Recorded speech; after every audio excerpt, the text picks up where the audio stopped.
saya itu lebih cocok dengan apa yang disampaikan oleh Rasulullah Shallallahu Alaihi Wasallam. Ya enggak apa-apa, ya santri itu ya begini, makanya ngaji. Ngaji itu supaya selamat, ngaji kok malah memberatkan, itu bagaimana? Inna khiyara ummati ulama'uha wa khiyara ulama'iha fuqaha'uha. Ada beberapa riwayah, beberapa redaksi itu ruhama'uha. Yang paling istimewa dari umat Rasulullah Muhammad Sallallahu Alaihi Wasallam itu adalah para ulamanya. Dan yang paling istimewa di antara para ulama adalah yang ahli fikihnya. Ada beberapa riwayah yang paling memiliki kasih sayang terhadap sesama. Tapi yang mau saya teruskan adalah Allah.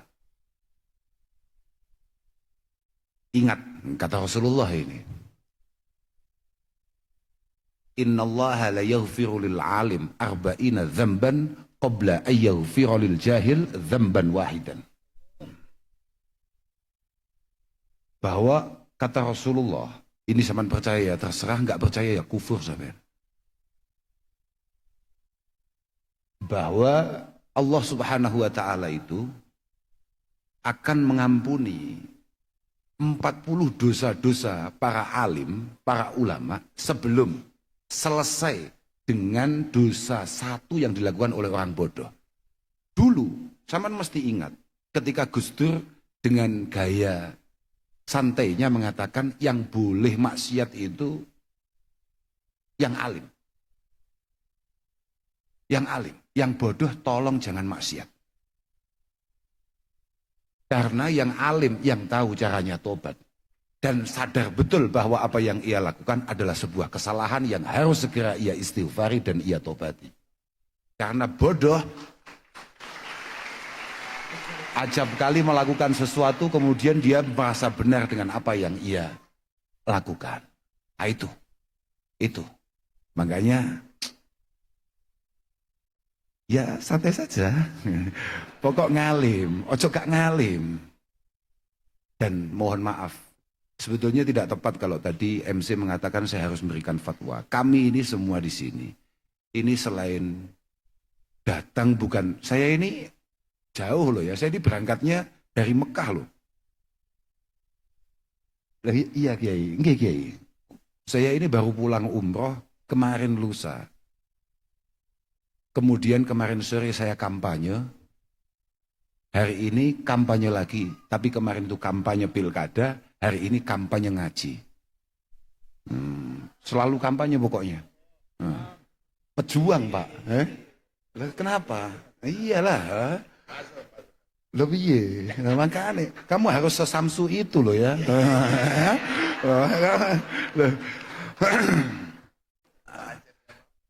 Lah jadi kita berangkat ke sini itu Bib.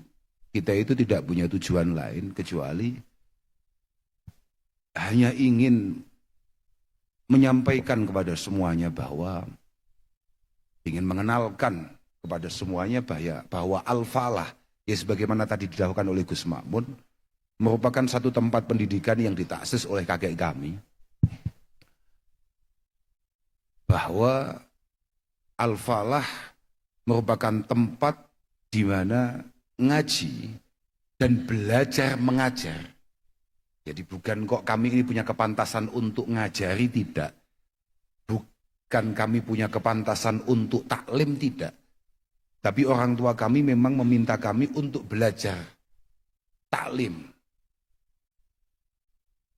Yang meyakini bahwa torekoh taklim ta'alum, torekoh ngaji adalah torekoh yang paling efektif untuk kemudian menuju Allah Subhanahu wa ta'ala. Makanya kenapa kemudian acara 1 abad peringatan Pondok Pesantren Al-Falah yang tadi didahulukan Gus Makmun dan juga didahulukan oleh Habib Abbas bahwa nama Al-Falah ini benar. Saya masih ingat walaupun saya belum lahir. Orang tua kami memang sering cerita bahwa suatu ketika Sayyid Muhammad Alawi tindak rawuh ke pelosok. Kemudian bertanya, "Masmu ma'hadikum hadha?" Al-Falah. Masya Allah, Ismu hadzal ma'had ziyu ma'hadi abi. Ya betul. Nama pondok ini persis dengan pondok ayah saya, Al-Falah. Dengan harapan moga-moga santri-santri Al-Falah, moga-moga alumni-alumni Al-Falah benar-benar sefalah itu, benar-benar seberuntung itu, fiddin wa dunya wal akhirah. Sebetulnya banyak cerita di antara yang didahulukan oleh Sayyid Muhammad kala itu yang saya masih ingat ya. Oh, karena saya belum lahir itu loh masalahnya. Ya, di antaranya beliau cerita penting seorang alumni untuk terus berjalan di manhaj para pendahulunya. Makanya populer Sayyid Muhammad mengatakan asyaki man haraja an manhaji aslafih. Sial itu kalau seorang anak atau santri kemudian dia terlalu jauh dari jalur yang diambil oleh para pendahulunya, para guru-gurunya, para masyayikhnya. Ketika itu Sayyid Muhammad kemudian cerita bahwa ada salah satu mutaharijin dari Sayyid Alawi berarti, orang tuanya, yang kemudian mohon maaf, agak tidak sesuai dengan harapan beliau. Agak tidak sesuai dengan apa yang diinginkan oleh Sayyid Alawi terhadap santri ini. Kemudian disurati, di antara suratnya yang saya masih ingat itu, ya hajiron raudhal falah, ya hajiron raudhal falah, magana hajruka lil falahi sawaba. Orang yang sudah meninggalkan tariqah al-falah, apa yang kamu lakukan sangat-sangat jauh dari harapan. Itu sama sekali tidak benar. Kembalilah, mondok lagi. Makanya kepada para kiai semua yang ada di sini, kami titipkan teman-teman alumni untuk kemudian terus panjenengan dampingi, panjenengan nasihati, panjenengan ingatkan, panjenengan angkat. Moga-moga teman-teman alumni dari Al-Falah yang ada di wilayah Jawa Barat ini, moga-moga benar-benar selalu mendapatkan taufik hidayah, inayah dari Allah Subhanahu wa Ta'ala. Dan acara-acara semacam ini selain untuk menunjukkan bahwa ngaji itu penting, ngaji itu penting sekali. Kayak tadi didaukan Gus Makmun,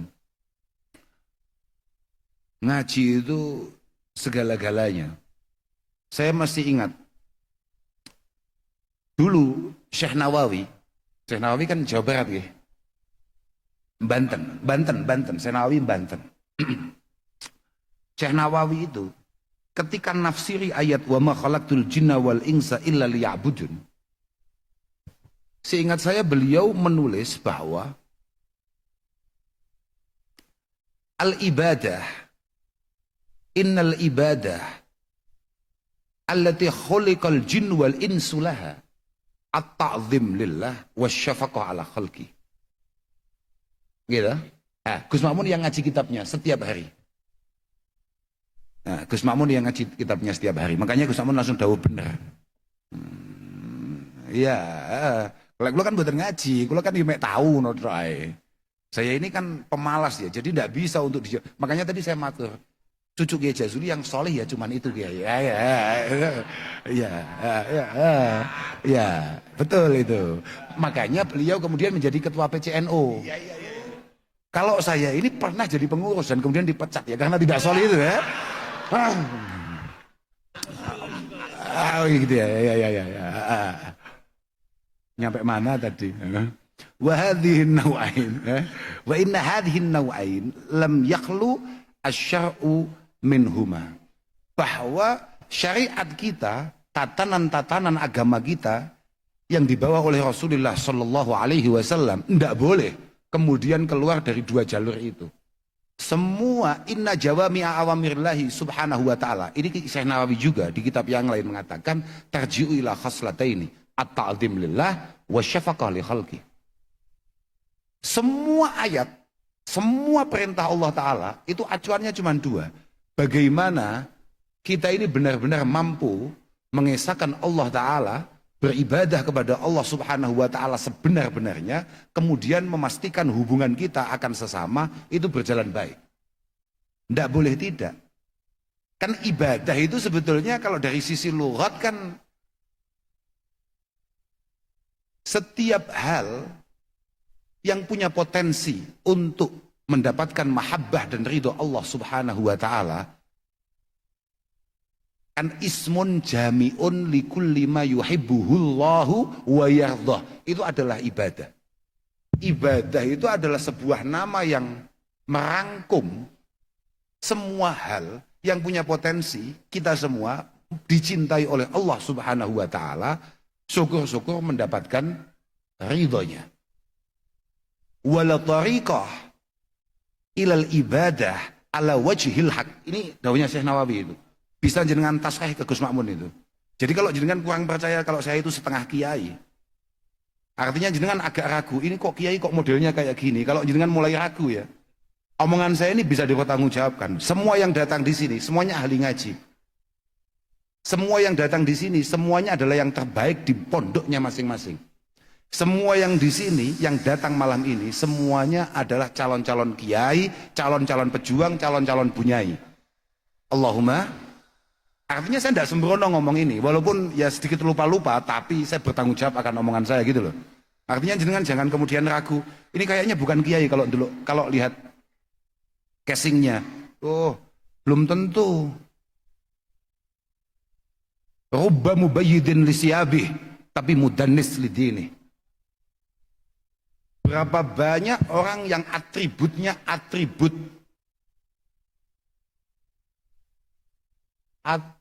adalah atribut tokoh agama, tapi perilakunya, omongannya, ajaannya itu semuanya mengkhawatirkan, bahkan melemahkan kekuatan agama. Makanya walaupun casingnya kayak begini, tolong sebentar saja didengarkan ini. Ini bukan jenengan Beb itu loh, teman-teman itu loh. Jenengan, karena ini kan di Jawa Barat. Kiai di Jawa Barat itu kan tampilannya harus meyakinkan ya. Kalau iya, makanya saya tadi juga agak, kok nggak bawa jas ya. Harusnya saya pakai jas, pakai kopiah, bawa serban. Iya, loh.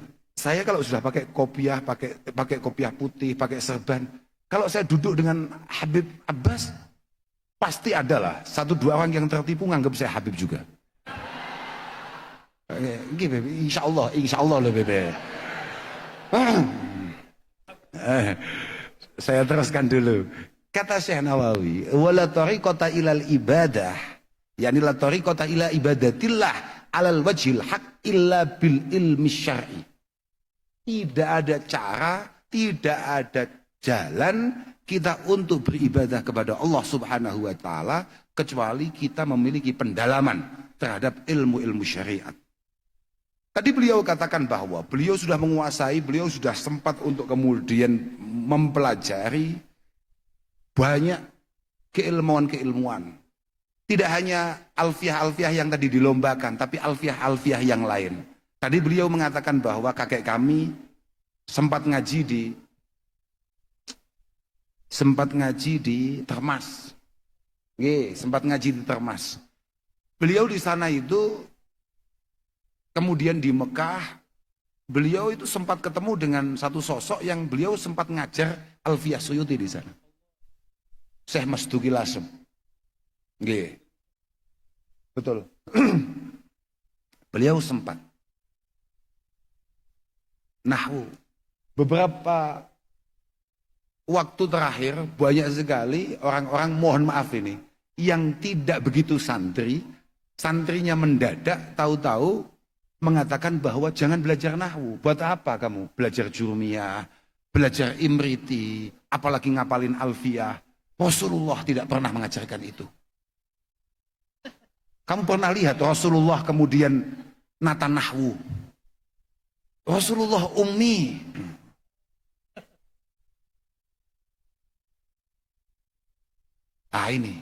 Ini kalau dalam bahasa asing namanya tolol. Tapi nggak tahu. Iya. Jadi ini termasuk jenengan tadi yang apal alfiah, yang jura alfiah siapa tadi? Itu wah pelaku bid'ah gitu.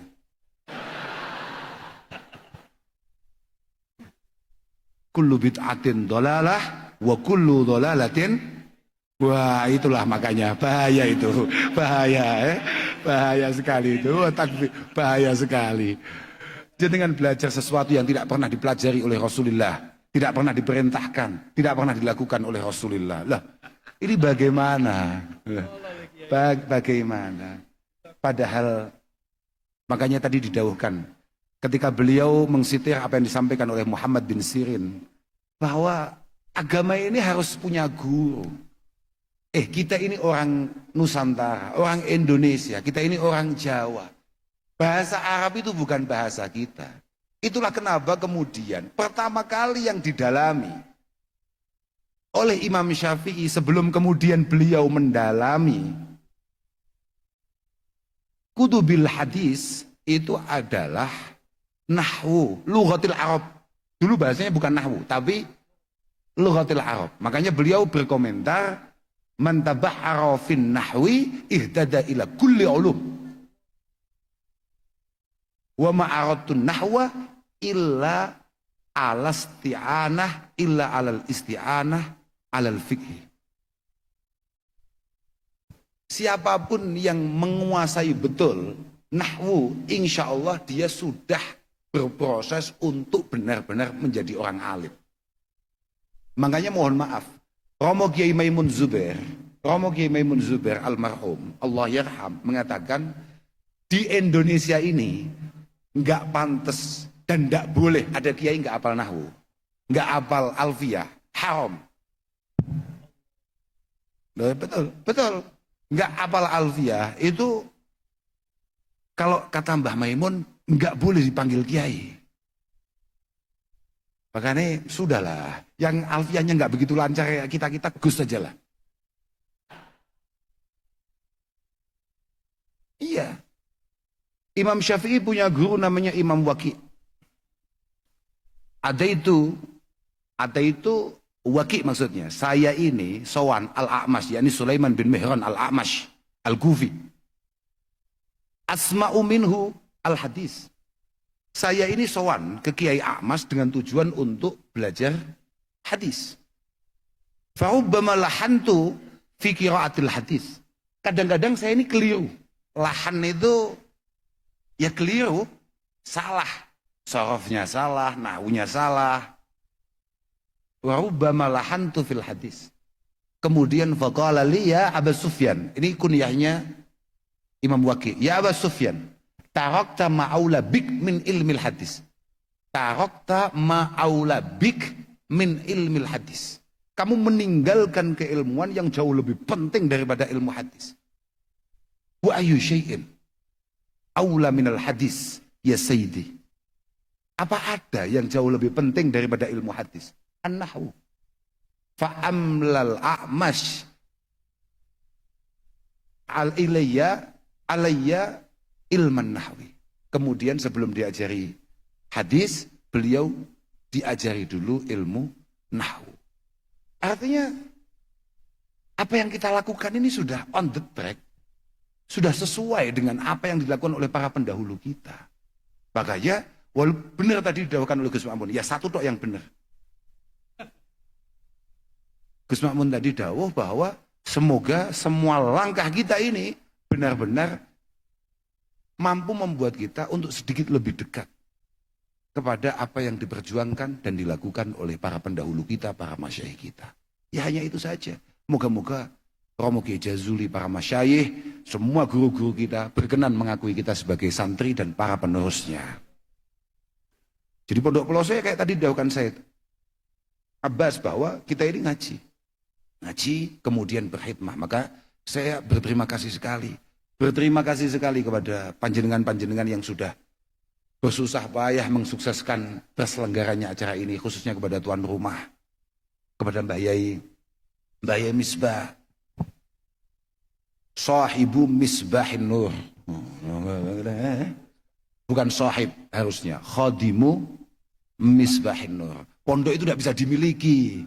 Tadi itu kan didawukan Gus Makmun, Pondok Al-Falah itu sudah dipesankan. Mungkin kala itu, kenapa kemudian Sayyid Muhammad itu wasiatnya seperti itu? Karena melihat cucu Kiai Jazuli yang sudah lahir kayak Gus Makmun. Ada potensi untuk menjual ma'had. Gitu ya. Nah, gitu kira-kira ya. Akhirnya kemudian mewasiatkan la taj'alu ma'hadakum hadza suqa. Jangan sampai pondok ini kamu jadikan iya. Loh, saya ini kalau sekolah lawan kamu di DPR itu pasti saya. Selamat saya nggak sekolah. Selamatlah kamu. Nggak mungkin. Ini kalau sama-sama dapil kita, kira-kira warga Jawa Barat milih saya apa milih kamu coba? Alhamdulillah. Enggak lah. Betul. Semuanya itu ada. Kan gini. Orang itu ahabun nas ilallah anfa'uhum linnas. Khairun nas anfa'uhum linnas. Sama. Kita ingat, semua syarah kita mengatakan bahwa an-naf'u, kemanfaatan kita yang membuat kita kemudian punya potensi untuk dicintai Allah Subhanahu wa taala, atau bahkan dianggap sebagai umat yang lumayan, saya nggak berani ngomong terbaik, lumayan. Itu adalah ketika kita bermanfaat bagi yang lain. Bermanfaat itu semua syarah kita mengatakan bimali wajahi wa ilmi. Cara kita bermanfaat itu paling efektif ya pakai uang. Pakai uang. Cara paling efektif itu pakai uang. Ini kalau Kiai Misbah secara ekonomi nggak kokoh, pondok ini yang nggak jelas nasibnya. Maka kemanfaatan Kiai Misbah itu semuanya diambil sendiri kayaknya. Saya juga agak iri nih. Kiai Misbah itu kaya, alim, santrinya banyak. Bahaya ini surga lewat jalur mana saja bisa ini. Iya, bahaya betul ini. Karena inna mimma yalhaqul mu'min ba'da mautihi min amalihi wa hasanatihi ilman 'allamahu wa nasyarah. Kemudian wawaladan salihan da'ah. Coba bayangkan ilmunya kemudian dimanfaatkan oleh banyak orang, anaknya banyak. Anak itu kan kita sama-sama tahu, anak itu ada kalanya anak kandung, ada kalanya anak ruh, anak didik. Wah, bahaya Kiai Misbah itu. Lah itu semua jalur mau beliau kuasai.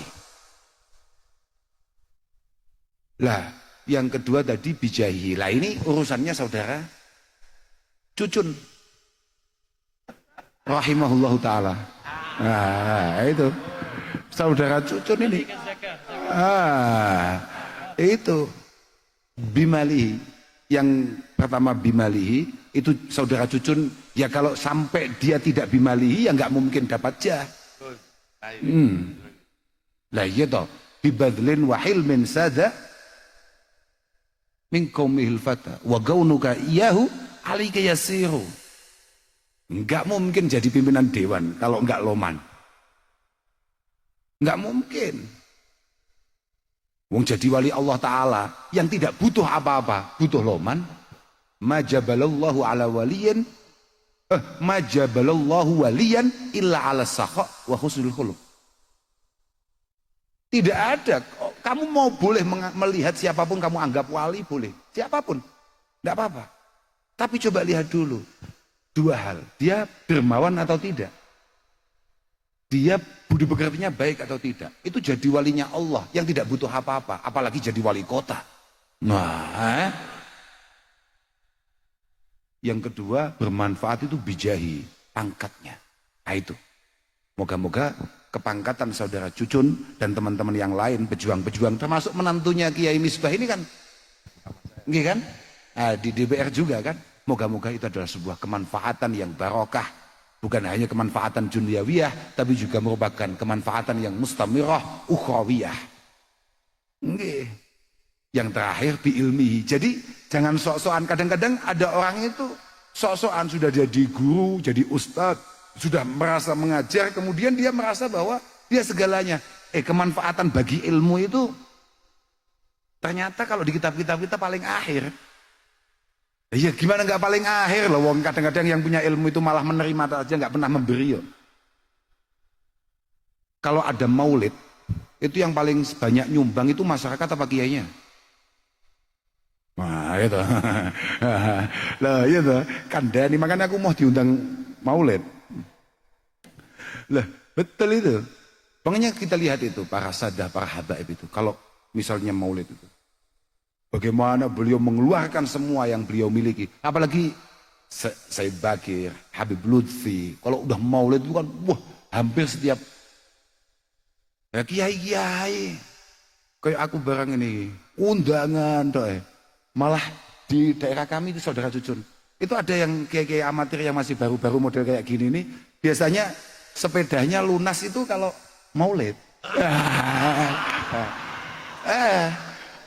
Biasanya begitu. Biasanya sepedanya lunas, itu maulid. Nah itu bahaya betul. Bahaya betul. Wong 11 bulan sudah jualan qala Rasulullah. Wa qala Rasulullah. Lah kok malah masih bulan kelahiran Rasulullah, dia masih dapat untung besar kan? Makanya jadi kiai bener. Kalau ini saya cocok dengan dalilnya Gus Mamun tadi. Walimun fil ilmi lam ya'malan bisa mu'adzabun, betul. Makanya moga-moga kita sesuai kayak dawuhnya Sayyidina Ali. Kita moga-moga kalau kita tidak bisa menjadi alimun rabbani, minimal kita menjadi muta'alim ala sabilin najah. Muta'alim ala sabilin najah itu adalah alladzi ya'tarifu bi jahlihi wa yajtahidu fi izalatihi. Santri yang punya potensi berhasil, kata Sayyidina Ali, orang itu ada 3. An-nas itu salas. Alimun rabbani. Ar-rabbani alladzi yu'allimuna an-nas bi sigharil ilm qabla kibarih. Orang yang siap untuk mendidik masyarakatnya mulai dari ilmu paling rendah sampai ilmu yang paling besar. Karena kadang-kadang jadi kiai itu yang nggak telaten juga. Kalau nggak membaca kitab gede-gede itu nggak mau. Alumni kadang juga gitu. Kadang di pondok dibacakan Mahali, dibacakan Fathil Wahab, Ihya Ulumiddin. Kemudian nyampe rumah ketika disodori Mabadi nggak mau. Ketika disodori Khulasan Nurul Yakin nggak mau. Sulit kamu jadi alimun rabbani. Yang kedua, muta'allimun ala sabilin najah. Orang yang mengakui kebodohannya dan selalu siap untuk berjuang meminimalisir kebodohannya. Kalau dalam bahasa Ihya, rajulun la yadri wa yadri annahu la yadri. Enggak tahu tapi sadar betul kalau dia enggak tahu. Lah moga-moga kita masuk di situ minimal. Jangan sampai kayak yang ketiga, wal baqi hamaj. Wal baqi hamaj. Hamaj. Ri'aun ya'nikuna ma'a kulli anik wa yamiluna ma'a kulli rih. Jadi kata Sayyidina Ali, kelompok ketiga itu adalah kelompok ri'a, itu sebetulnya man la qalba lahu wala aql. Jadi orang yang nggak punya pendirian, nggak punya dasar, orang ngomong apa dia ikut. Apa ya istilahnya kalau dalam bahasa Jawa saya tahu ya, saya tahu Beb. Kalau dalam bahasa Jawa kan istilahnya napa namanya? Anut napa namanya? Senengane melu dulu. Anutnya wa yamiluna ma'akul lirih. Apa kalau dalam bahasa Indonesia ya? Mudah katut itu loh, mudah terombang ambing. Kalau orang lagi FOMO apa gue? FOMO, ya oke. Saya nggak ngerti juga itu, tapi insya Allah itu maknanya. Wah ini Kenzi nih, kita nggak ngerti kita. FOMO, tapi paham FOMO kamu? Artinya dia sebetulnya nggak tahu betul permasalahan itu, tapi di mana ada suara banyak orang, dia di sana. Nggak punya dasar yang cukup untuk itu. Sama coba lihat ya, mohon maaf ini penelitian. Kalau ada satu berita, kemudian 15 komentar pertama itu positif, maka seluruh komentar di bawahnya 80% positif. Kalau 15 komen pertama itu negatif, menghujat, seluruh komennya ikut menghujat. Itu loh maksud saya. Apa? Artinya sebetulnya dia nggak tahu-tahu amat aja nggak tahu apa-apa. Nah, amatnya Manchester United itu loh. Enten lagi. Gila sih. Loh, iya kan? Lah, santri tidak boleh seperti itu. Santri itu ya harus jadi satu di antara dua tadi itu. Syukur-syukur jadi alimun rabbani.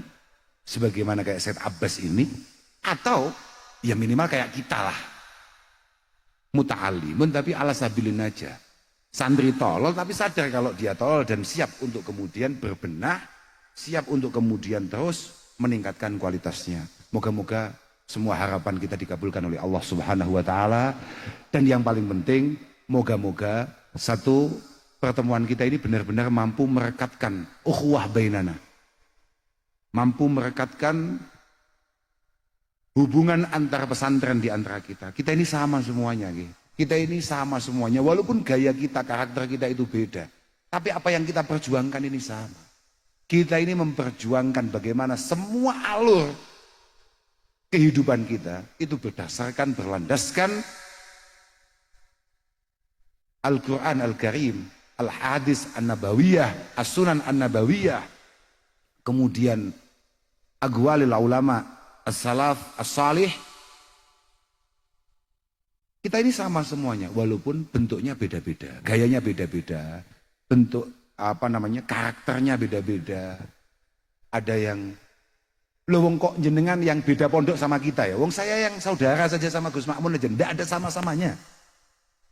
Tadot, jameknya itu tadot. Tapi sebeda-bedanya kita itu kalau pilihan aja enggak pernah sama. Loh iya betul itu.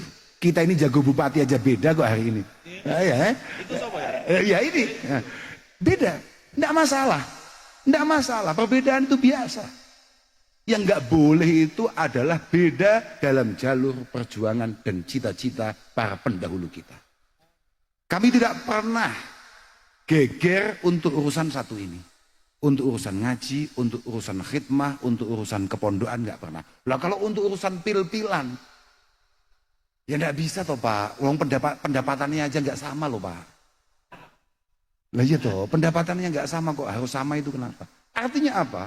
Jenengan juga begitu dari awal. Jenengan enggak masalah beda pendapat dengan siapa saja, tapi jangan sampai kemudian jenengan kemudian menghilangkan karakter ulama kita dari dulu. Kalau beda harus pisah. Itu mulai kapan? Ulama kita dari dulu, sama coba lihatlah. Mulai ulama-ulama kita, sama lihat dari kurun berapapun kitab-kitab yang kita baca, berapa banyak silang pendapat di antara beliau-beliau, tapi beliau-beliau sama-sama tetap bisa duduk. Dan masyayikh kita, guru-guru kita mencontohkan itu semua. Tapi kenapa kemudian akhir-akhir ini kalau sudah beda dianggap harus tidak bersama? Kenapa? Nah, itu moga-moga pertemuan semacam ini, acara-acara semacam ini merupakan satu mansya, satu mabda untuk kuatnya ukhuwah ma'hadiyah bainana wa bainakum. Moga-moga menjadi suatu rahim yang makbulah indallah, suatu rahim yang mustamirah daimah min yaumina hadza ila yaumil qiyamah.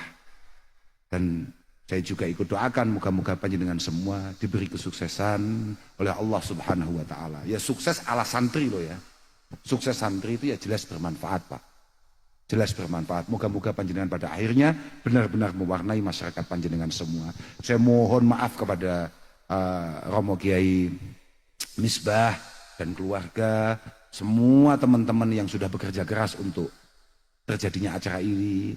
Saya mohon maaf karena sudah banyak merepotkan, banyak mengganggu. Moga-moga ada faidah, ada berkah di balik ini semua. Dan saya juga sangat berterima kasih Beb, panjenengan berkenan untuk kemudian membersamai kita semua.